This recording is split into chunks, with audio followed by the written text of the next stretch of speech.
नमस्कार, मैं अंजना और आप देख रहे हैं सच आपके द्वार न्यूज। आइए एक नजर डालते हैं आज की बड़ी खबर पर। मुरादाबाद में प्रेमी युगल की हत्या से सनसनी, जंगल में मिले शव, लड़की के भाइयों ने मिलकर की दोनों की हत्या।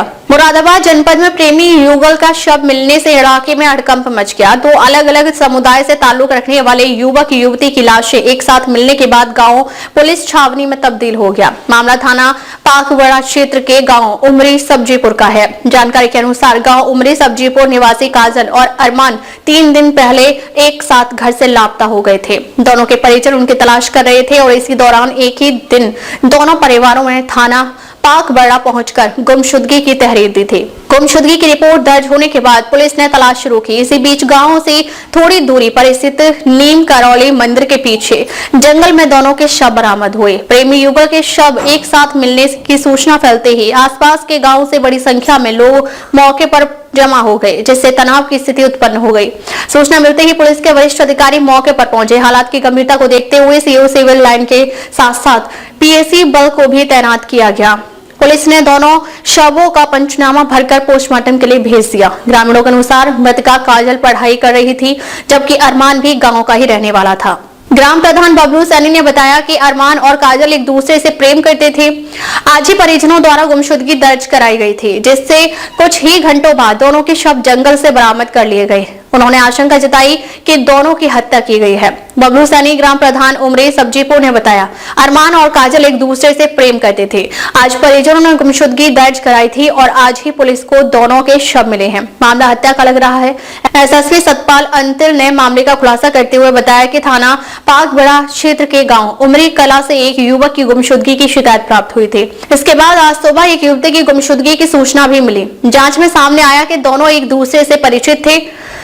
प्रारंभिक जांच में यह तथ्य सामने आया है कि युवती के भाइयों द्वारा दोनों की हत्या की गई है। मेरा नाम सर बबलू सैनी, ग्राम प्रधान उमरी। क्या घटना हुई आपको? घटना तो सर ये पता नहीं मामला कितने दिनों से चल रहा था, तो अभी पुलिस प्रशासन के द्वारा पता चला कि इनकी तरफ से आज तहरीर भी दी गई थी। कुछ छानबीन से ये पता चला कि दोनों का मर्डर कर दिया गया है। उस छानबीन में शायद बॉडी भी बरामद हुई है। बाकी जानकारी पुलिस वाले वो ले रहे हैं। क्या नाम है दोनों? लड़की का नाम इसमें काजल है और लड़के का नाम अरमान है। क्या आपस में प्रेम प्रसंग की कुछ? हाँ, प्रेम प्रसंग तो शायद सुनने में आया कि प्रेम प्रसंग चल रहा है इनका। जी क्या ये करती थी लड़का? जी, क्या काम करती थी लड़की? लड़की तो शायद पढ़ रही थी अभी और लड़का वैसे ही मेहनत मजदूरी करता था। कितनी उम्र है? लड़की की उम्र है करीब 18 प्लस है और लड़का करीब 24 प्लस है। गाँव में पुलिस फोर्स तैनात की? गांव में पूरे गांव हाँ पुलिस फोर्स तैनात है, सब सुरक्षा बल आए हुए हैं। और देखो दोनों के सब बरामद हो गए और वो पोस्टमार्टम के लिए बॉडी शायद नदी के आसपास कहीं मिली है। देखिए, जनपद मुरादाबाद में थाना क्षेत्र पाकवाड़ा के अंतर्गत एक गांव उमरी से कल शाम को एक युवक के मिसिंग की कंप्लेंट थाना प्रभारी को प्राप्त हुई, जिसकी जांच की गई और आज सुबह ही एक युवती के मिसिंग की कंप्लेंट उसके परिवार के द्वारा दी गई। इन दोनों कंप्लेनेंट्स की जांच पर काफी गहनता से परिवार के साथ और अन्य मुखबिरों के साथ जब थाना प्रभारी के द्वारा जांच की गई तो इसमें ये विदित हुआ कि ये दोनों मिसिंग युवक और युवती एक दूसरे से परिचित रहे हैं। और इस संबंध में जब गहनता से जांच की गई तो इसमें ये प्रकाश में आया कि युवती के भाइयों के द्वारा दोनं की हत्या कर दी गई है।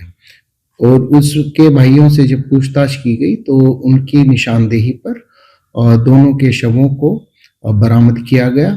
घटना में प्रयुक्त एक फावड़ा भी जिसके द्वारा हत्या की गई वो भी बरामद किया गया है। मृतक युवक के परिजनों से तहरीर प्राप्त कर थाना पाकवाड़ा पर मुकदमा अपराध संख्या 18/26 जो कि बीएनएस की धारा 103(1) और 238 के अंतर्गत पंजीकृत किया गया है। ये युवती के 3 भाइयों के खिलाफ पंजीकृत किया गया है। 2 भाइयों को हिरासत में लिया जा चुका है और दोनों के शवों को निकाला गया उस मजिस्ट्रेट की प्रेजेंस में और मुलजिमों की शिनाख्त की निशानदेही पर निकाला गया है और इनका पैनल और वीडियोग्राफी के साथ में इनका पोस्टमार्टम कराया जा रहा है। मुकदमा पंजीकृत है, पुलिस के द्वारा विधिक कार्रवाई की जा रही है। कानून व्यवस्था से संबंधित कोई समस्या नहीं है, पर्याप्त पुलिस बल मौजूद है।